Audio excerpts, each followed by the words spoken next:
Washington State. Shout out to all my friends in Washington.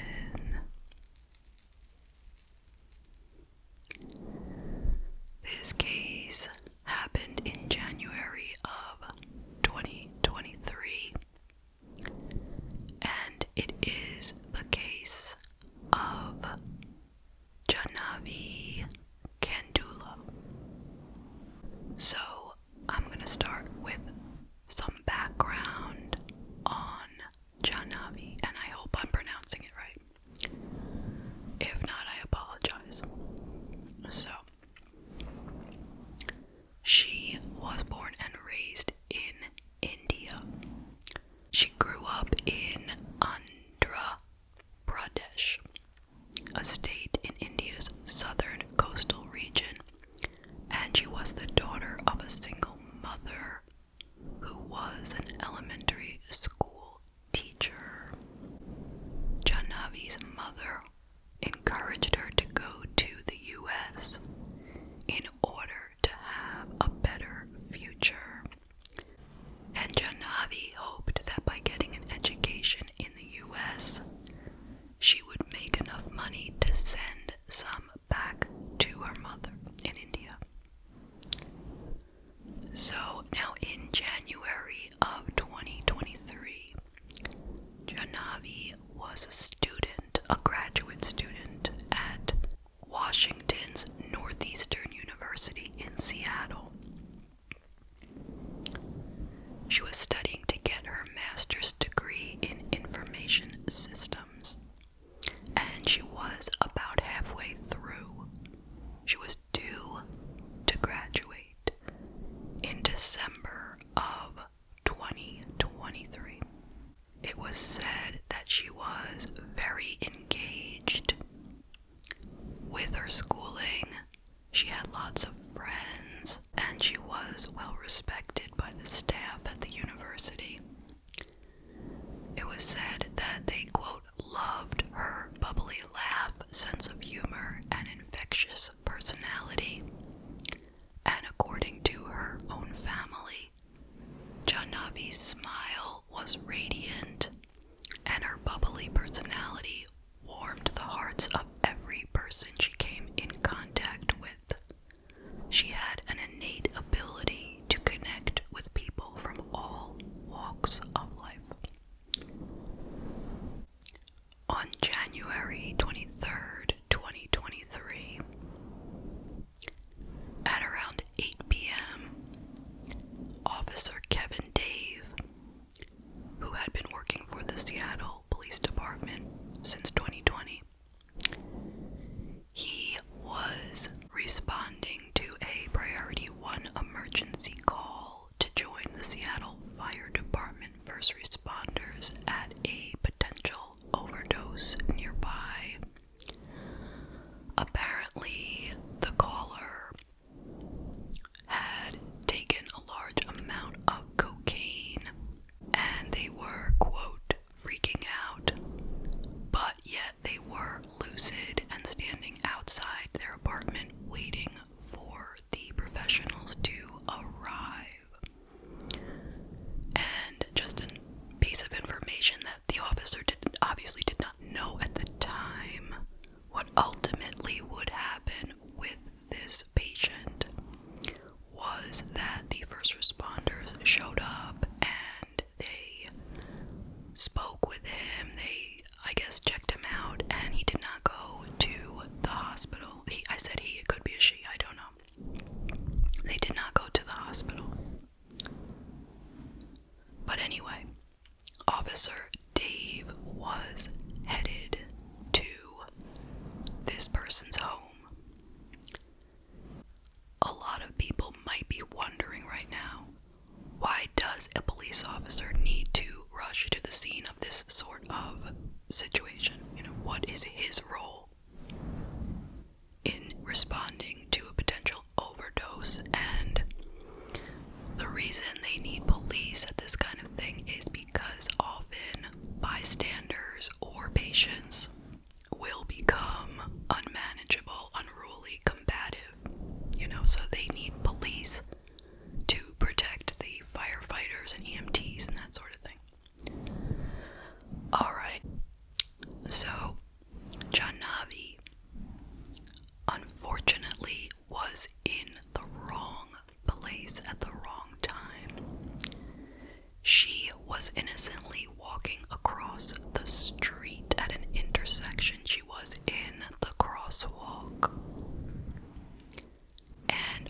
Officer Dave struck and killed her.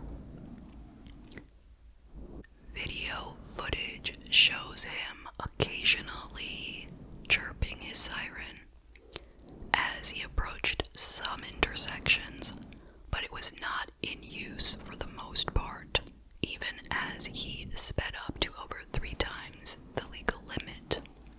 Quote, an SPD analysis concluded Dave was driving up to 74 miles an hour and could not have avoided Kandula, nor could Kandula have gotten out of the way at that speed. The posted speed limit in the area is 25 miles an hour, end quote. Body cam footage showed that he went from 4 miles an hour to 74 miles an hour in just 12 seconds when he hit Jaahnavi. He did not have his siren blaring at the time, although the police department manual states that officers should, quote, use audible signals when necessary to warn others of the emergency nature of the situation, end quote. The video includes a clear shot of his speedometer and shows him going through several red lights and accelerating to 74 miles an hour before turning his wheel slightly and in almost the same instant striking Jaahnavi, who can be seen briefly as she passes over the windshield of his SUV. The video footage shows that he briefly chirped his siren a few times before he approached the intersection, but at no point did he have his siren on consistently. The audio from his body cam indicates that he might have turned his siren on in the instant before he struck her. After the collision, the video shows Officer Dave calling in the incident to 911 and attempting CPR until the other officers arrived to take over. He spoke to another officer right after the crash, and he said, quote, she was in the crosswalk. She saw me. She started running through the crosswalk. I slammed on my brakes instead of staying back where she should. Later, he's seen crying and distraught, and he said that he is, quote, not okay. And he said, quote, I effed up. There's nothing for me to do right now but sit.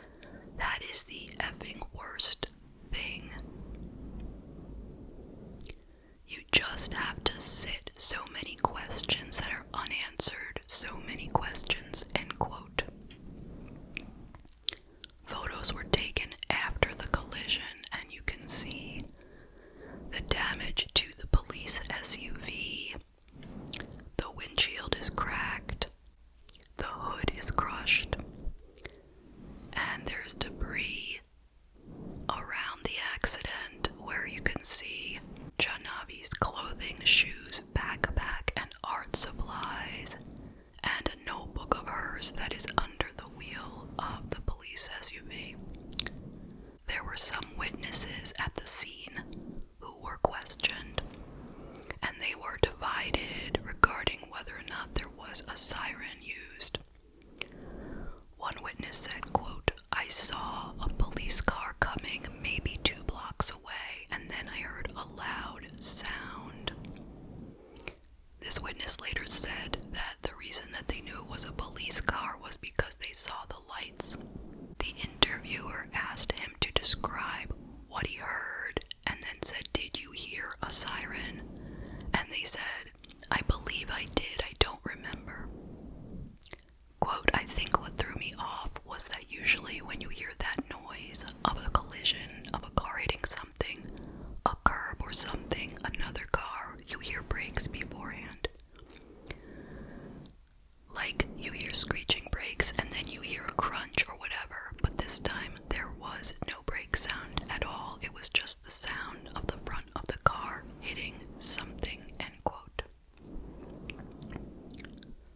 Another witness said that she heard Officer Dave chirping his siren intermittently before he struck Jaahnavi. In a statement from the Kandula family, they said, quote, "We are truly heartbroken. Jaahnavi was a brilliant student with a bright future.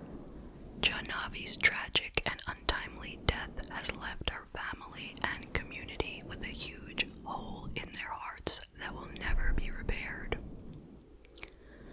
Now, the morning after this incident, Daniel Otterer, who is a Seattle police officer, and he is the Seattle Police Officers Guild vice president, he had a phone conversation with Mike Solon, who is the head of the Seattle Police Officers Guild. Now you can hear Officer Otterer's end of the conversation, but you can't hear what Officer Solon is saying. You can only try to guess. So Otterer says that Officer Dave is, as he says, quote, "good." And he says, quote, "It does not seem like there's a criminal investigation going on. Because Dave was going 50 miles an hour, that's not out of control." And by the way, he was going 74. "And because Kandula may not have even been in a crosswalk." And he said that Dave had, quote, "lights and sirens on," which was later confirmed not to be true. So he went on to say, quote, "I don't think she was thrown 40 feet either. I think she went up on the hood, hit the windshield. Then, when he hit the brakes, she flew off the car, but she is dead." Then you hear him laughing loudly at something that Solon said. And then he said, "No, it's a regular person, yeah. Yeah, just write a check." Then he laughed again for a few seconds. "Yeah, $11,000. She was 26 anyway. She had limited value." End quote. Let me repeat that. She was 26 anyway. She had limited value. That's what he said. Now she's 23, but that's not really relevant. And the recording stopped there. He turned off his body camera. He didn't even realize it was on, apparently. Now, after this got out, the co-chair of Seattle's Community Police Commission, named Joel Merkel, called the video shockingly insensitive. He said, quote, "I was just really struck by the casual laughter and attitude. This was moments after she was killed. You have the vice president of SPOG on the telephone with the president of SPOG, essentially laughing and joking about the pedestrian's death and putting a dollar value on her head. And that alone is just disgusting and inhumane." End quote. Now, let me give you some background on this officer, Otterer, the one who made these insensitive comments. He's been on the police force for 12 years, and he's been investigated by the Office of Police Affairs, which is referred to as OPA, for dozens of allegations. Dozens. Including several that involved violence against members of the public. In many cases, OPA has upheld the complaints. Here's an example of one incident. Otterer was with his brother, who is a police officer from another jurisdiction, and Otterer pulled a person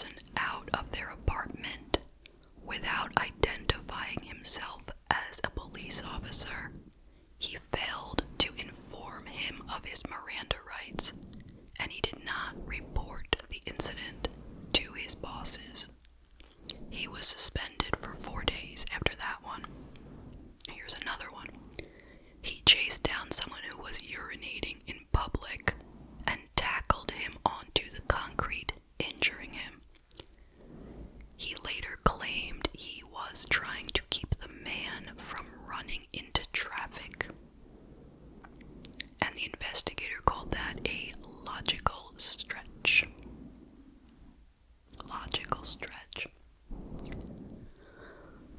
There were other complaints alleging that he had lack of professionalism. In one case, he threatened to break a person's arm if he reached for his keys.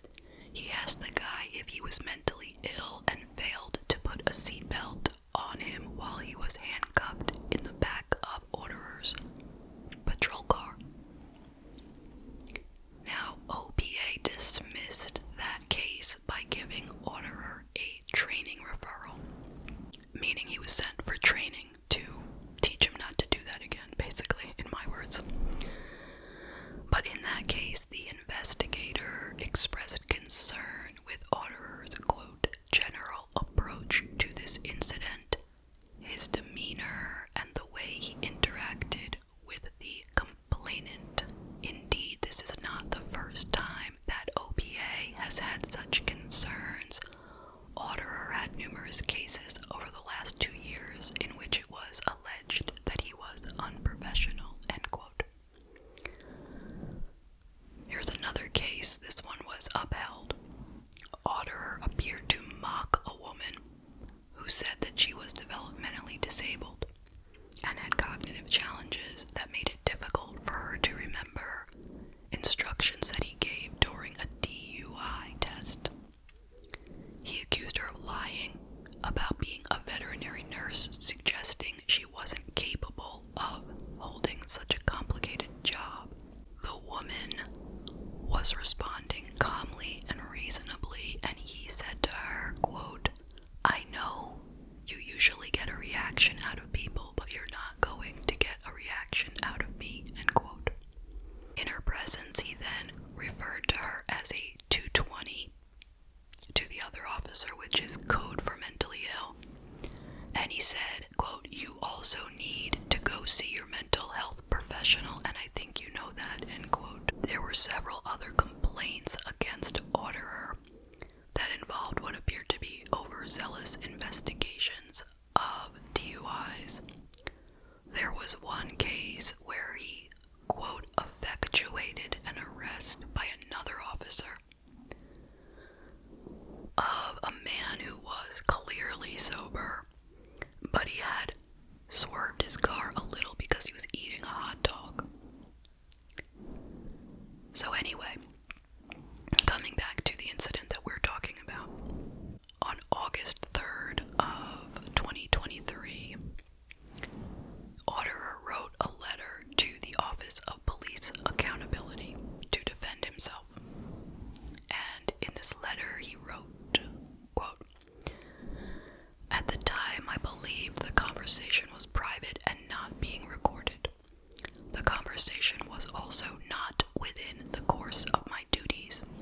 On January 23rd, 2023, I was dispatched from home to assist with a fatality collision involving a city vehicle. While en route home, I called Mike Solon to give him an update regarding what had occurred. The phone call was inadvertently recorded on my BWV, which had turned on.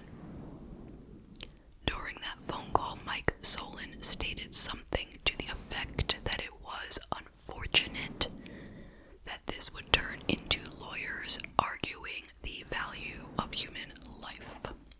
Mike Solon asked me, as he was lamenting the loss of life, something similar to, what crazy argument can a lawyer make in something like this? What crazy thing can they come up with? I responded with something like, she's 26 years old. What value is there? Who cares? I intended the comment as a mockery of lawyers. I was imitating what a lawyer tasked with negotiating the case would be saying, and being sarcastic to express that they shouldn't be coming up with crazy arguments to minimize the payment.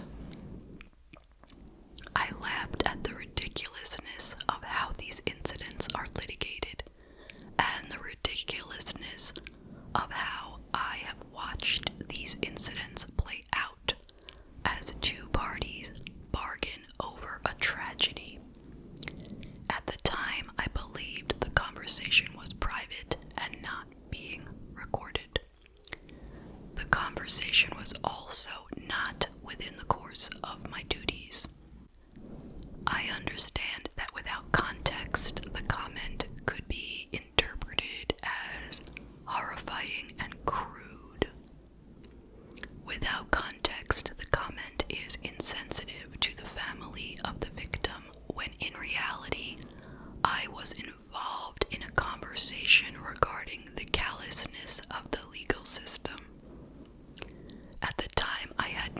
idea who the victim was. I also understand that if heard, it could diminish the trust in the Seattle Police Department and make all of our jobs more difficult. With all of that being said, the comment was not made with malice or a hard heart, quite the opposite. My intent in requesting rapid adjudication is to be as transparent as possible. I am willing to accept any reasonable discipline our accountability partners and the chief of police wish to hand down. End quote.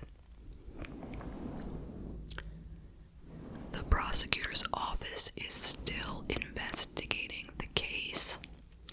Officer Dave is still employed by the SPD. Meanwhile, an online petition has been launched on change.org and has been signed by thousands of people. They are urging authorities to immediately terminate Order from his position, conduct thorough background checks during recruitment processes, and implement stricter accountability measures within law enforcement agencies. They have also asked for improved training on empathy, cultural sensitivity, and appropriate behavior towards victims and their families. Jaahnavi Kandula was supposed to graduate in December of 2023, which has not come as of yet. And Northeastern will be awarding her degree posthumously and present it to her family. And that is the case. What are your thoughts? I will tell you some of mine. First of all, rest in peace to Jaahnavi, and my thoughts go out to her family and friends.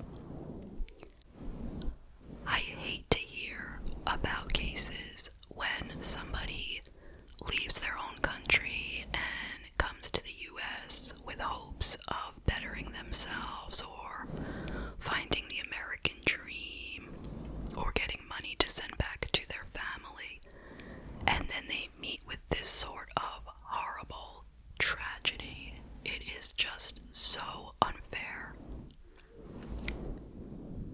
And it is not how it should be. For myself as an American, I want to think that people who come here in the way that Jaahnavi did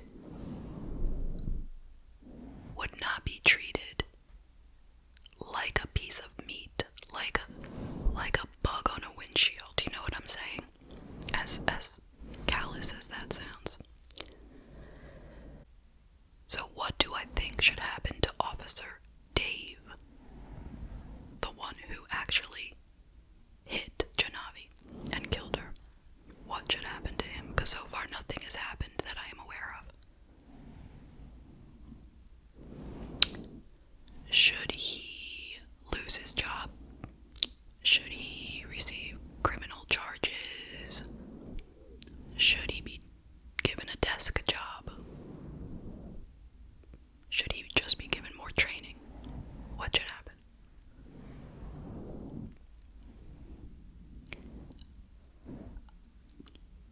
I'm really not sure, but something, right? They can't just act like he didn't do anything. He killed this young woman who was completely innocent. She was crossing the street in the crosswalk. And apparently he did not have the siren on, and she could not have possibly gotten out of that situation alive. So something has to happen. I can't say exactly what would be the right course of action, but there definitely has to be something. Now, what about the other officer, Officer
I'm sure if they try to terminate him or demote him, he is probably going to get a lawyer and fight it.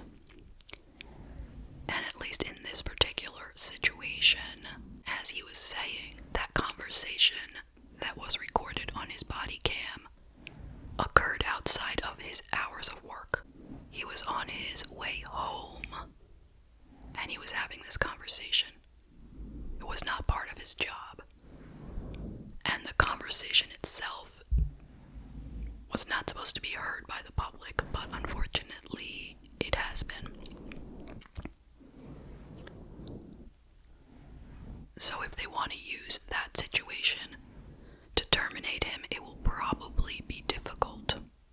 They would have to go back and look at all the other things that he's done. So I don't know, it could be very complicated, but something needs to happen, whatever it is. There has to be some justice for Jaahnavi. Something other than just giving money to her family to make up for it. Like, that's not gonna bring her back. Nothing is gonna bring her back, I realize that. But somewhere someone has to say, we did something wrong. These people have done something wrong,